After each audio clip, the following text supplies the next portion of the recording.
আসসালামু আলাইকুম, সবাই কেমন আছেন? আশা করি সবাই ভালো আছেন। আমিও ভালো আছি। আবার চলে আসলাম নতুন একটা ভিডিও নিয়ে সাফন ব্লগ থেকে। সাফনের আম্মু আজকে রেসিপি হচ্ছে চাল কুমড়া ভাজি ইলিশ মাছের মাথা দিয়ে, আর এপাশে ইলিশ মাছটা ভুনা করা হবে।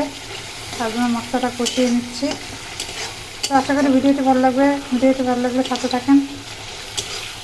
এখন মশলাটা কষানো হয়ে গেছে, তেল বেরিয়ে গেছে, মাছগুলো দিয়ে দেবো। হলুদ লবণ দিয়ে মাছগুলো মেখে রেখেছিলাম, এখন এটা দিয়ে দিলাম।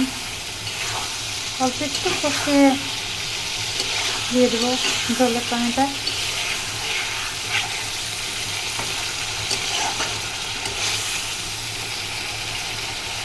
তরকারির খাবারটা কত সুন্দর আসছে দেখুন। এখন জলের পানিটা দিয়ে দেবো।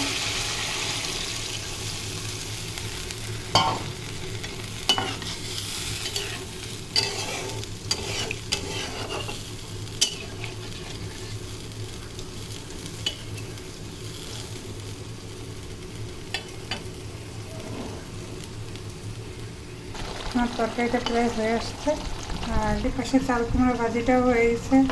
এখন নামিয়ে ফেলবো। তো এই হচ্ছে আমার তরকারির ফাইনাল লুক, ভাজি। আর এই হচ্ছে আমার ইলিশ মাছের তরকারি।